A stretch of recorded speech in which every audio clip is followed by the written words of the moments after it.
Bom dia, boa tarde, boa noite para você que ouve a gente aí na sua videoaula, né? Hoje a gente vai falar um pouquinho sobre organização social e política, né? Dentro do contexto urbano, né? Quando a gente fala de organização social, organização política, a gente também tem os contornos aí de políticas nacionais também, né? Não só dentro do setor da esfera, melhor dizendo, municipal, mas temos também estadual e federal, né? E hoje a gente vai falar sobre a esfera municipal, né? A gente vai falar um pouquinho de políticas públicas, a gente vai falar um pouquinho sobre alguns contornos necessários para a gente refletir um pouquinho aí ao longo das nossas aulas, né? Ao longo das nossas tutorias também, tá certo? Sejam bem-vindos, meu nome é Igor Dias, sou bacharel em Direito, pós-graduando em Direito Público. Também já estou aí com uma nova pós-graduação em vista, né? Que aí é focada em Lei Geral de Proteção de Dados, que também vai ter um pouquinho a ver sobre o que a gente vai falar hoje, tá certo? A gente vai falar um pouquinho, mas aí bem pincelado dentro do contexto da LGPD, tá certo? Bom, vamos lá, pessoal. Quando a gente vai falar de organização no Brasil, a gente tem que entender que essa organização ela foi conferida pela Constituição Federal da República Federativa do Brasil, certo? Essa Constituição, quando a gente vai lá dentro do contexto histórico, a gente vai ver que houve várias constituições, né? Há alguns doutrinadores que defendem que existem, ou existiram, melhor dizendo, 7 constituições, ou 8 constituições, porque consideram que a Emenda Constitucional 69 também foi uma constituição, né? Porque ela alterou significativamente alguns aspectos da vida do Estado brasileiro naquela época, em 1969. A gente tem que considerar e ponderar que 1969 é um ano no qual a gente tem aí a ditadura militar, certo? Ditadura essa que se perpetuou aí até os idos de 1985, né? Quando ocorre a ruptura e constitucionalmente falando, né? A gente tem aí um lapso temporal de 85 até 88, quando em 5 de outubro de 88 é promulgada a nossa atual Constituição vigente.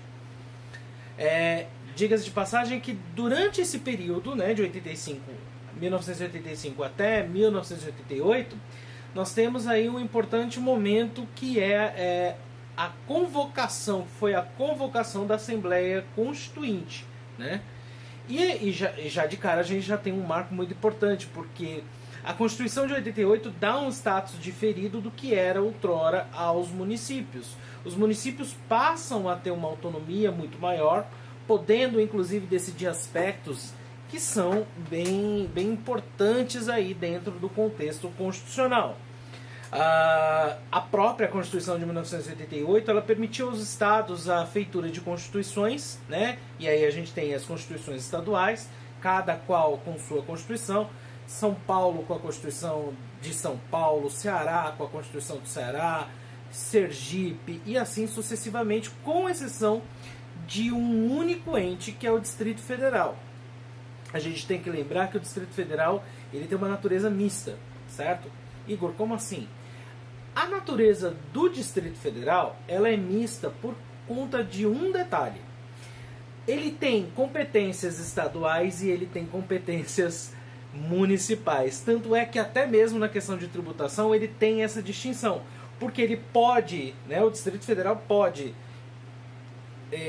fazer leis, né, elaborar leis, tanto para ICMS, que é um imposto estadual, né, o imposto de circulação de mercadorias e serviços, como ele também tem a competência de legislar sobre tributos municipais, como por exemplo o IPTU, né, o Imposto Predial Territorial Urbano. Então ele tem um contorno que inclusive o Supremo Tribunal Federal delimitou, né, a condição do Distrito Federal como sui generis, ou seja, uma coisa que é diferente, tem um status diferenciado, tem uma condição diferida dos demais municípios e dos demais estados. Porque, por exemplo, o estado de São Paulo, o estado do Ceará, o estado de Sergipe, qualquer estado, ele não pode legislar sobre IPTU, ele não pode falar sobre IPTU, porque é um imposto de competência municipal, certo? Eles, se eventualmente ocorresse isso, haveria uma interferência direta dentro do contexto municipal, tá certo? Quando eu penso em município, eu tenho que pensar em vários aspectos que sejam inerentes a eles, certo? Dentro do contexto legislativo, mas também dentro do contexto administrativo, propriamente dito, ok? Os municípios, eles são dirigidos por seus prefeitos, ok? Que ficam na prefeitura, tá? Prefeitura, tomar cuidado que a prefeitura não é ente público, ela é um prédio, certo? Então, quando eu digo que é prefeitura municipal, eu estou falando que a sede do município é em tal lugar. Então, a prefeitura municipal de São Paulo acaba sendo um pouco redundante, porque você não tem prefeitura estadual, né? Mas, enfim, é um termo designado para isso. Então, quando a gente... E aí já há uma particularidade aqui. Sempre que eu me referir aos municípios, eu estou me referindo às prefeituras de cada um dos municípios que a gente tem aqui no Brasil. Ao todo, nós temos 5.570 municípios no Brasil, de acordo com o Instituto Brasileiro de Geografia e Estatísticas, né? Sendo que o maior município fica no estado de São Paulo, né? Que é a cidade de São Paulo, com algo em torno de 12 milhões e meio de habitantes. E Serra da Saudade, em Minas Gerais, é o menor município que a gente tem. Não chega a ter 800 habitantes, né? De acordo com também o IBGE, esse município detém 776 habitantes. É um município bem piquititico lá em Minas Gerais. Ou seja, e é paradoxal, porque a região brasileira com maior quantidade de brasileiros residentes é o Sudeste, né? Nós somos divididos em 5 regiões, e isso é muito importante, porque isso também vai melhorar as questões aí de políticas públicas e até mesmo incentivos, né, dentro do caráter fiscal. Então, por exemplo, Manaus lá no extremo, no meio norte, né? Ele está bem localizado no meio do norte do nosso país, praticamente. Manaus é uma cidade que ela é muito diferente. Ela está no coração da maior floresta que a gente tem, né, atualmente, a floresta amazônica, que é inclusive o maior centro biodiverso do mundo, né? A gente tem a maior biodiversidade do mundo ali, e não só dentro desse bioma amazônico, tá? A gente também tem outros biomas, como a caatinga, a própria floresta, dentro de regiões como o Sudeste, né? A Mata Atlântica, ela também tem características muito, muito peculiares, tá certo? Que inclusive a gente tem uma ilha, né, com a maior população de cobras do mundo, que é inclusive no estado de São Paulo essa ilha. Então a gente tem particularidades. Essa regionalização, ela é interessante por vários aspectos, dentre os quais financeiros. Por quê? Por um motivo muito simples. Nas zonas que eu tenho ali possibilidade de investimento maior para tentar diminuir discrepâncias sociais existentes, eu posso ter ali uma aplicação diferida também dentro do contexto de tributos, que é o que ocorre, por exemplo, no Amazonas, né? A Zona Franca de Manaus, ela é uma zona franca de impostos. Ou seja, eu não tenho impostos ali para produzir bens e serviços. Tanto é que, por exemplo, isso aqui é um monitor que todo mundo eventualmente pode ter em casa, né? Esse monitor, ele tem ali a sua fabricação em Manaus.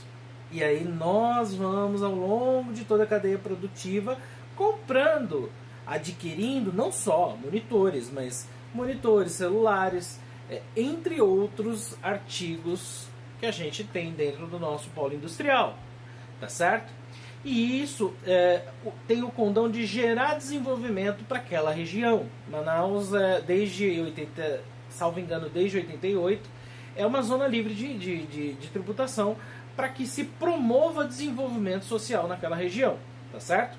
Houve algum? Houve algum, mas ainda há a sua necessidade. E hoje, inclusive, hoje que eu digo, ainda está em tramitação, tá, gente? Existe um projeto de lei, e aí é um projeto de emenda à Constituição, que determina a criação da Zona Franca do Nordeste, para tentar aí promover melhor desenvolvimento em determinados pontos, né? Determinadas regiões aqui do Nordeste. E inclusive a região do Cariri, no Ceará, ela é contemplada, né, por esse projeto de emenda, por esse projeto de lei, para poder aí gerar melhor desenvolvimento dentro desse contexto regional. Até porque a gente precisa entender que as políticas públicas elas devem ser voltadas para os municípios promoverem o bem-estar de todos. Afinal, como diz o professor Dalmo Dallari, que é um professor inclusive da maior universidade do país, que é a USP, ele fala que dentro dos elementos constitutivos de Estado, a gente tem aí a figuração e a necessidade também, tá, dessa promoção de bem-estar para todos, ok? O bem-estar coletivo, o bem comum, ó, tranquilo? E aí a gente já vai e passa para o próximo tópico, que aí a gente vai falar um pouquinho, e isso é uma questão mais de curiosidade. Entendido isso, a gente precisa ver que essa questão ela vai ser trazida dentro de contornos constitucionais, dessa organização aí das cidades, né? Até porque as cidades elas são o meio ambiente e o meio ambiente urbano são o habitat dos seres humanos, ok?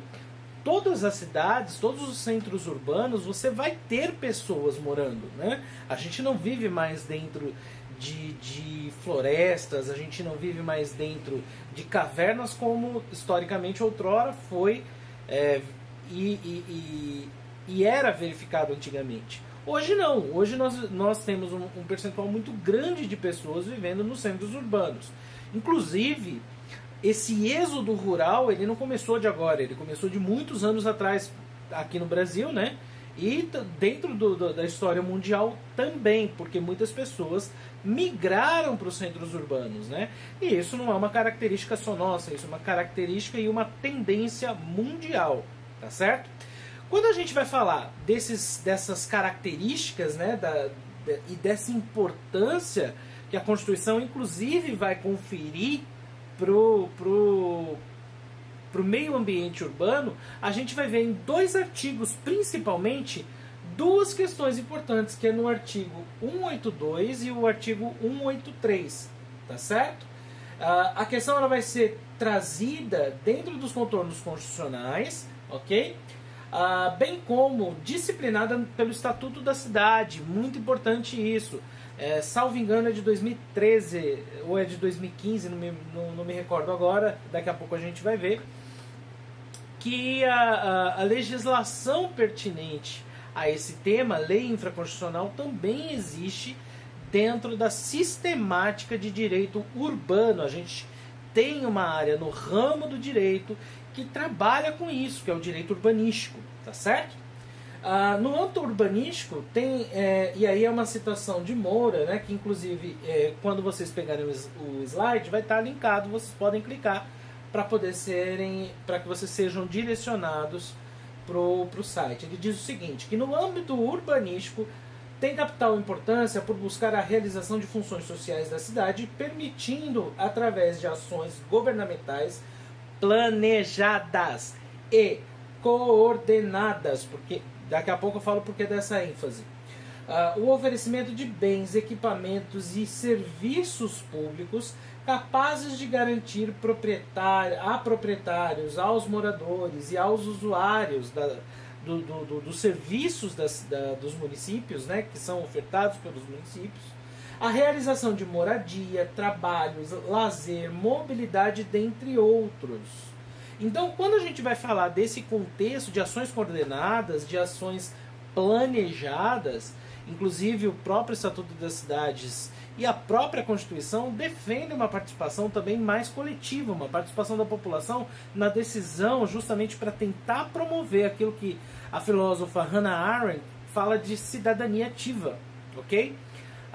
Então, o que acontece? Quando eu tenho essa cidadania mais ativa, e aí pode ser por meio, por exemplo, de uma consulta pública, para ver se eu vou instalar determinado hospital, determinada obra pública para servir aquela parcela da população, ou até mesmo servir a totalidade da população, para que isso seja promovido. Isso daí, inclusive, é uma diretriz da Constituição Federal, é uma diretriz do Estatuto das Cidades, porque ele visa, nesse contexto, que as pessoas não fiquem simplesmente numa cidadania receptiva, como tem sido cultura nos últimos anos e tem se buscado romper isso, né? Não só desde 88, mas muitos tempos depois, isso tem sido trabalhado e tem sido quebrado. A capital paulista, por exemplo, ela promove discussões públicas muito importantes sobre os instrumentos públicos que vai instalar, né? Inclusive até mesmo da revisão do plano diretor, que a gente vai falar um pouquinho sobre plano diretor daqui a pouco, tá certo? Então, em outras palavras, o atendimento do Estado, ou nesse caso, o Estado que eu digo é estatal, no contexto geral, tá? No contexto gênero, do qual cidade faz parte. Quando eu falo de contextos estatais para oferecimento de serviços e tudo mais, eu tenho que lembrar do conceito de Estado, e que também vai repercutir entre os entes municipais. Até porque Estado, município, União e Distrito Federal, todos os entes públicos, eles precisam, eles necessitam promover o bem comum, por um motivo muito simples. O Estado, ele tem como características, né, constitutivas nesse sentido, ou seja, para que o Estado exista, como eu já falei, pelo conceito de Estado, quando a gente vai trabalhar o conceito de Estado, eu vou observar que eu tenho um povo situado num determinado território, certo? Que goza de soberania e que isso tudo vai ser trabalhado de uma forma que gere o bem de todos. Quase não sai, né? Que gere o bem de todos. Ou seja, quando o Estado ele se tem essa consciência, inclusive, quando a gente tem essa consciência, a gente vai entender que o Estado ele tem que ser promotor de bem comum. Como que ele vai promover bem comum para mim? Através de transporte público, através dos mecanismos que eu tenho de proteção à saúde, através da instalação de sistemas de saúde. E aí, quando eu falo de sistemas de saúde, eu estou falando de todo o sistema de saúde. Quando eu falo, e inclusive um detalhe, né, que muita gente não para observar. Quando eu falo de sistema de saúde, e sobretudo quando eu falo da integração desse sistema, eu não estou falando simplesmente do sistema único de saúde. O sistema de saúde é uma parte desse sistema. Ele compreende esse sistema. E aí, quando eu falo de sistema de saúde, eu estou falando de sistema hospitalar, né? E aí entra o SUS, mas também entra a rede privada. Ou seja, eu tenho as duas formas comungando. Tá ok? Além disso, quando eu falo de sistema de saúde, eu não estou falando simplesmente dos hospitais públicos e do oferecimento desses serviços, ou dos hospitais privados. Eu também estou falando de outros microsistemas que existem dentro dessa verificação. Como, por exemplo, a Anvisa. A Anvisa, Agência Nacional de Vigilância Sanitária, por exemplo, ela também integra o sistema de saúde. E detalhe, ela também integra o sistema de saúde do SUS, né? O microsistema do SUS. Porque eu tenho o microsistema do SUS atuando dentro do contexto hospitalar, mas eu também tenho o Sistema Único de Saúde integrando em outras áreas, como na vigilância sanitária. Tá ok? Tanto é que a água que eu e você a gente bebe, né, a água que a gente toma, é uma água que tem patamares mínimos de percentuais de determinados organismos que pode ter dentro da água, que é permitido, para que ela seja considerada água dentro de um contexto de saneamento. Então, eu e você temos o saneamento básico também, justamente dentro desse macrosistema chamado sistema de saúde, tá ok? E aí, dentro desse macrosistema, a gente tem o SUS, a gente tem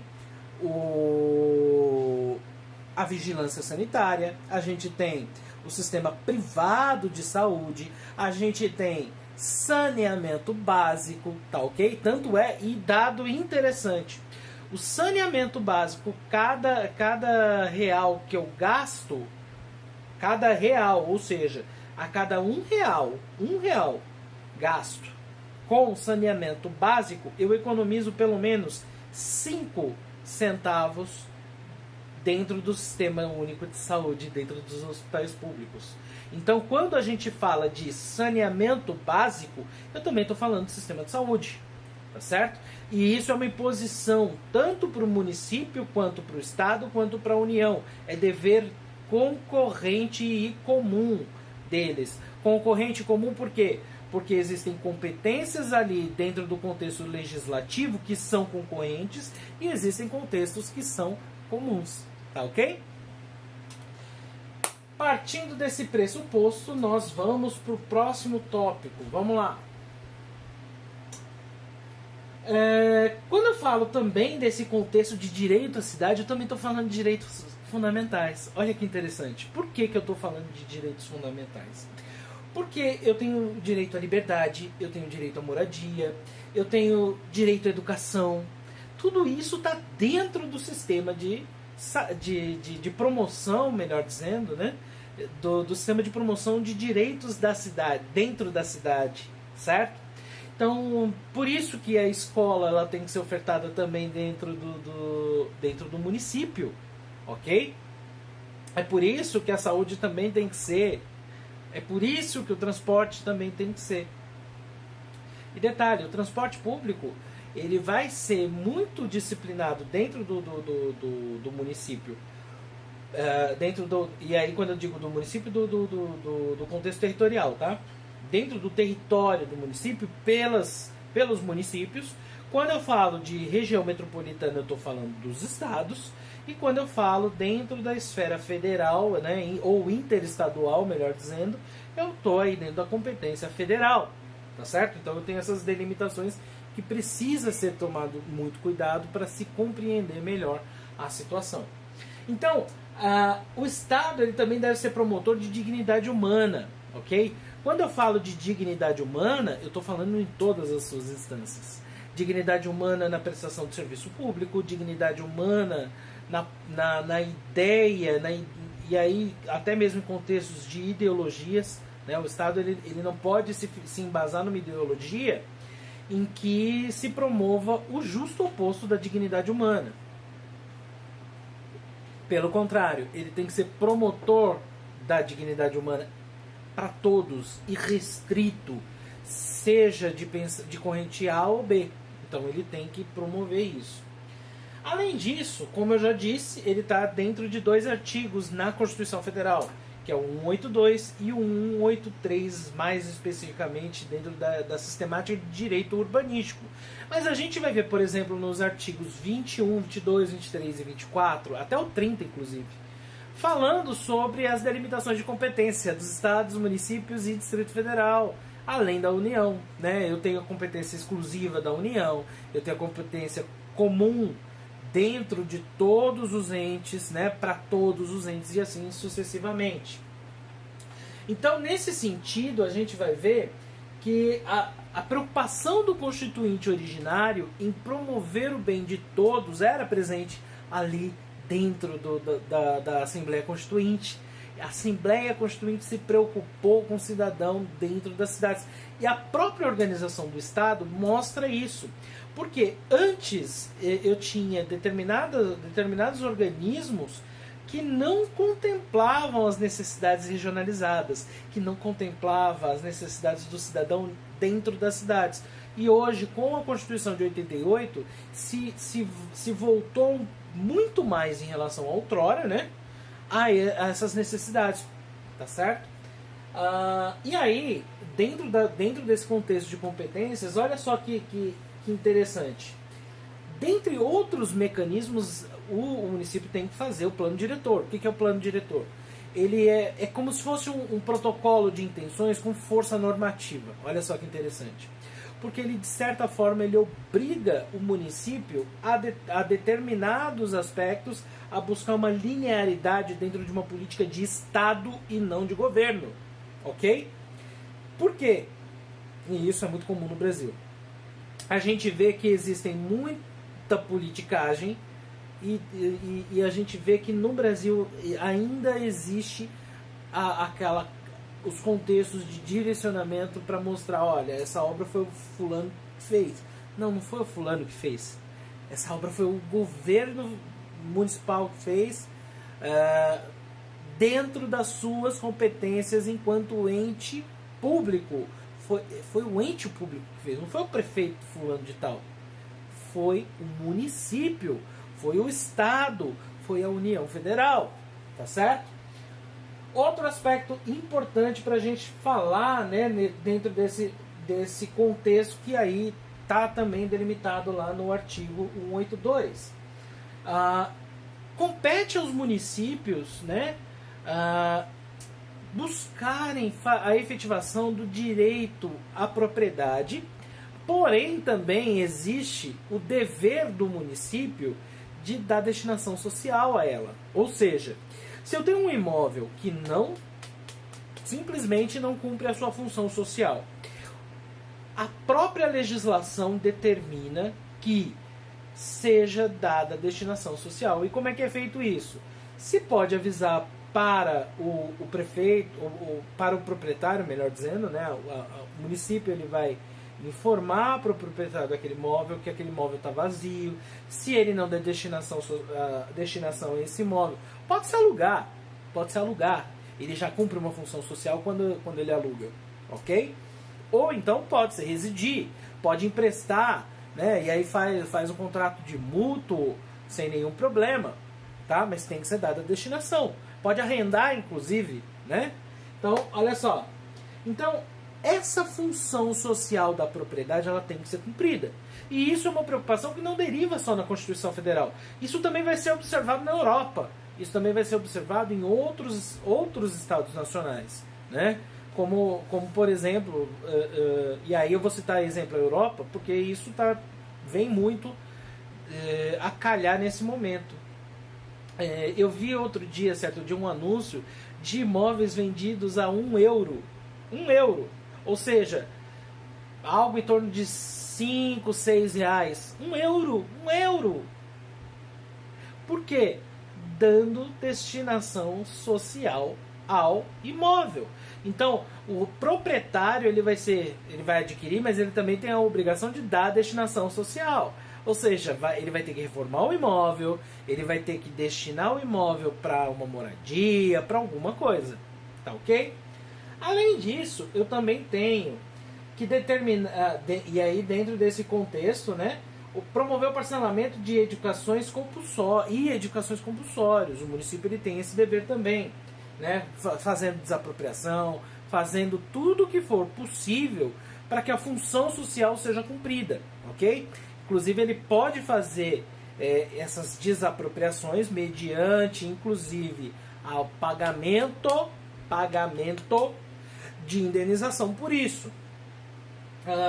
Instituir IPTU progressivo como meio de obrigar a todos a obedecer à função social da propriedade. Então ele pode instaurar ali dentro, e deve, diga-se de passagem, o IPTU progressivo. Igor, o que é isso? Isso daí eu nunca ouvi falar. Eu só pensava que existia IPTU e acabou. Não. existe o IPTU progressivo.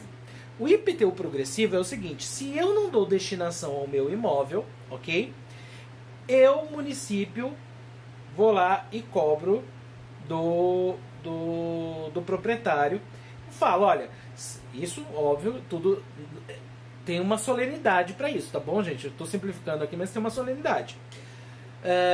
Ei, fulano, você tem que dar destinação para o seu imóvel, sob pena de ter IPTU progressivo.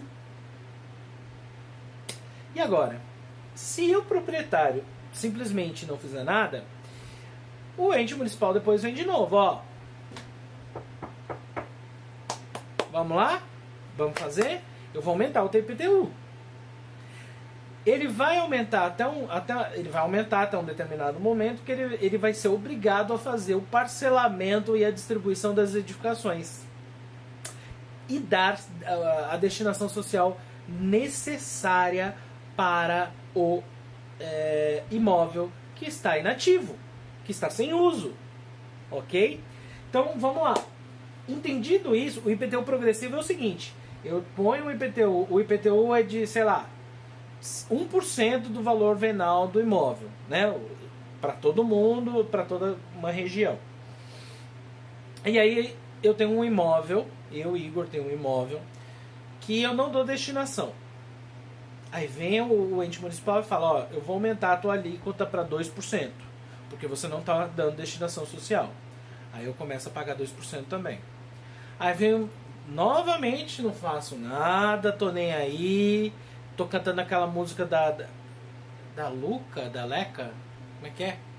Esqueci o nome da cantora, aquela tô nem aí, né? O que vai acontecer? Eu não vou fazer mais nada. Eu não... tô nem aí. O que o município vem fazer? Eu vou aumentar de novo. Até que ele vem e começa a promover isso mediante, inclusive, notificação, tá? Tem que ser feita a notificação. E aí ele vai me notificar, até que ele me notifique, que vai desapropriar o imóvel porque eu não dei a destinação correta para ele, ok? Ou seja, não inseri a função social dele. Eu acredito, inclusive, que isso muito tem a ver até mesmo com todo o nosso contexto histórico de déficit de habitação, ok?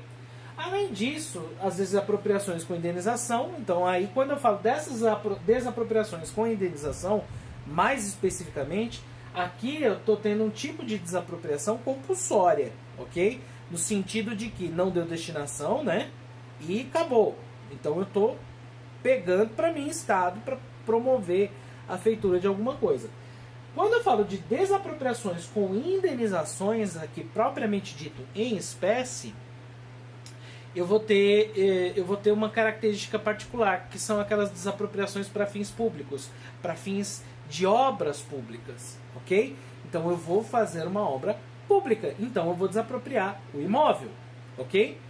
Além disso, eu também tenho a uso capião constitucional, que é lá no artigo 183 da Constituição. A uso capião constitucional, ela tem esse caractere de dar destinação social, de dar a destinação da função social do imóvel para quem está na posse dele sem nenhuma oposição. Então imagina o seguinte: eu moro há 5, 10, 15 anos no imóvel, o dono nunca se manifestou, nunca. Chegava muita gente e falava, olha, sua casa está ocupada, nunca fiz nada.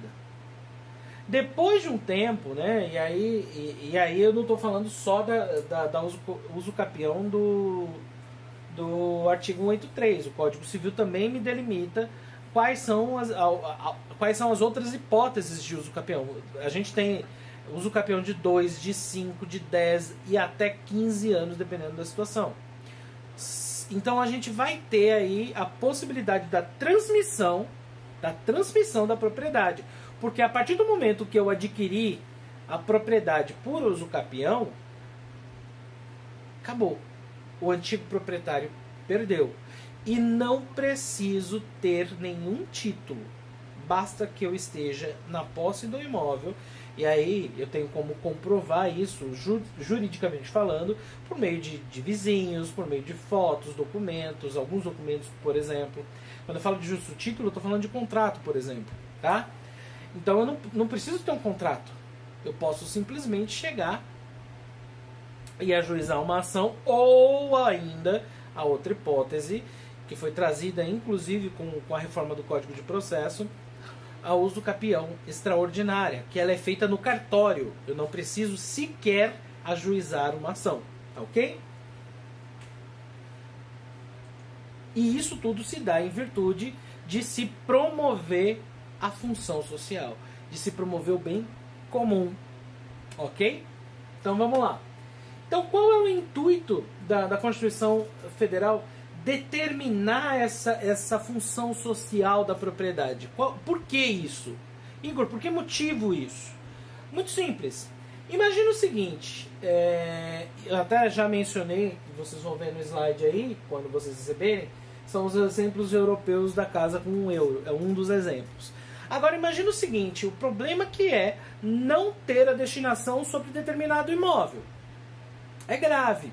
Imagina o seguinte, eu tenho um imóvel num determinado local em que aquele imóvel, eu não dei destinação. Eu tenho um imóvel, mas estou pouco me importando com aquele imóvel de fazer alguma coisa, seja alugar, seja vender, seja colocar um estabelecimento comercial ou até mesmo residir. Agora imagina o seguinte, eu coloquei esse imóvel dentro desse exemplo, e aí imagina que, sei lá, passaram-se alguns anos e vai indo esse imóvel invadido por usuários de droga. Ou ele é invadido por alguém que quer cometer crimes na região. Então eu gero um problema para o Estado, assim como eu gero um problema para a sociedade. Eu tenho uma ambivalência de problemas criados pela não destinação, pelo não funcionamento daquele imóvel dentro da sua função social. Tá certo? Por quê? Porque aquele imóvel pode gerar várias possibilidades, como o cometimento de crimes, e aí vários crimes de estupro, crime de tráfico de drogas. Pode-se gerar também, não necessariamente dentro do contexto criminal, mas, por exemplo, dentro do contexto de saúde pública. Cria-se ratos, cria-se uma população de pestes naquela região que vai gerar um problema de saúde pública para todo mundo. Rato, ratazana, barata, como é que chama? Escorpião. Imagina essa situação. Eu estou gerando para o Estado um ônus, eu, enquanto proprietário daquele imóvel, eu gero um ônus para o Estado e gero um ônus para a sociedade que está dentro daquele entorno, que está dentro daquela região. Então, esse intuito de evitar esses problemas se deve dar à destinação. É por isso que se deve dar a função, a adequada função social da propriedade. Para se evitar que eventualmente problemas sejam gerados para o Estado e para a sociedade. Tá certo? É por isso que se tem que fazer destinação do imóvel. Primeiro ponto. Inclusive daqui a pouco eu vou falar um pouquinho, vou gerar aí uma questão aí que a gente vai conversar um pouquinho. O que mais? E aí o que acontece? Esse Estado ele tem que ter diretrizes das políticas públicas urbanas, tá? Esse ente municipal ele tem que ter direcionado e tem que direcionar as políticas públicas urbanas, desde questão de gestão de cidades mais sustentáveis para gerar bem-estar para a população. E eu não estou falando só de um bem-estar físico, estou falando de bem-estar físico, moral. E aí eu estou falando de moral em questão não enquanto pessoa, né, enquanto indivíduo. Eu estou falando de uma moralidade pública, de uma moralidade geral, ok? Gestões mais democráticas, esses são os instrumentos públicos para isso. Eu tenho que ter cidades mais sustentáveis, e isso está dentro do contexto das diretrizes, né? Uma gestão mais democrática, como eu já citei anteriormente, cooperação entre os governos, entre as entidades civis, entre as entidades privadas, tudo isso tem que estar dentro desse conglomerado, que é aquilo que eu mencionei há pouco, da cidadania ativa. Eu não preciso ter um ou dois, eu posso ter toda a sociedade comungando nesse sentido.